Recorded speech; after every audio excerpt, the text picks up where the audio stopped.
Hi class. Today we are going to be learning about a Cinquain poem. And Cinquain poems are French, like we learned in the slide before. And the reason they're called Cinquain poems is because they have 5 lines, and cinq in French is 5. Okay? Now, just like our acrostic poems, these poems can be really fun. They can be lighthearted, they can be about anything that you want, but these poems have a very strict format, meaning you have to follow the rules of each line. Okay, so what I have for you are the rules right next to our poem, and I will put these rules on your slides as well. Okay, but we're going to do one kind of together. I'm going to model it together for you so you kind of know what I expect from you. Okay, so line 1 is a noun. Remember, a noun is a person, place, or thing. Personally, I would either use a thing, or if you feel confident that you have another word for the person that you're doing, you can do a person or a pet or something like that. So for a line 1, easy. I know what I want to do. Fin. Okay, that's my line 1, a noun. So then I go to the second line, press enter, go to the second line. Line 2 needs 2 words that describe my title. My title is my line 1. My title is the poem. Okay, so these are adjectives or describing words. So the ways that I would describe Finn, remember, in 2 words. He is black and he is sassy. Okay. Line 3. 3 words that express an action. So now I need to have 3 verbs. Remember, verbs are action words. They're things that you can do that describes line 1, that describes your noun. If you need a reminder, nouns often end in ing, and even, so that will help you. So for each verb, we also want to separate it with a comma. So 3 things that Finn does. Oh my gosh, he is an eating machine. So I'm going to put eating, comma.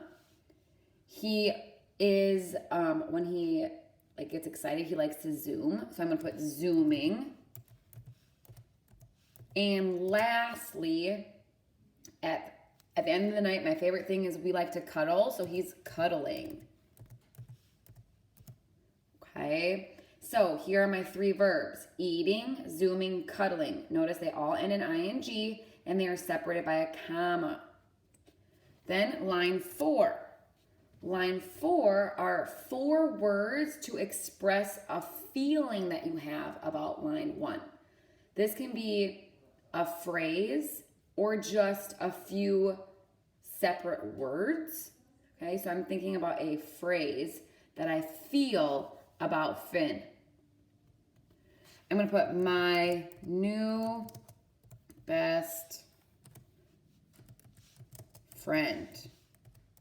Okay, 4 words, my new best friend. It was a phrase. I chose to do a phrase.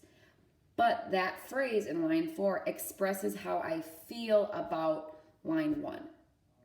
Okay, and then our last line, line 5, is one word that is another word for line 1. So we would call that a synonym.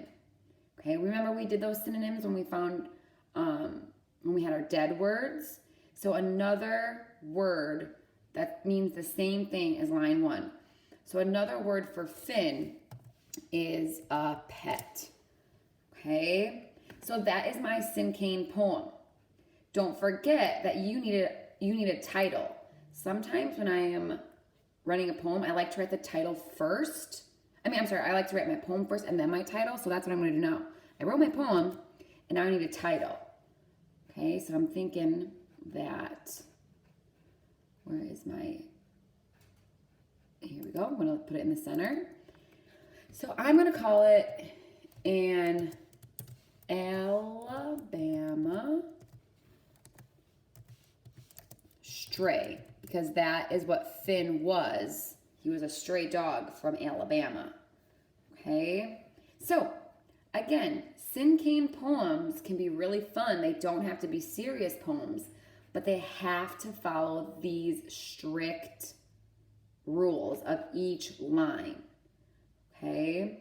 So I'm going to have this example on this page with my explanation, and then you will be required to write 2 of your own Cinquain poems. I will put your line requirements on each slide, but make sure you have a title, you follow these rules, and a picture to go along with your title. Good luck, have fun.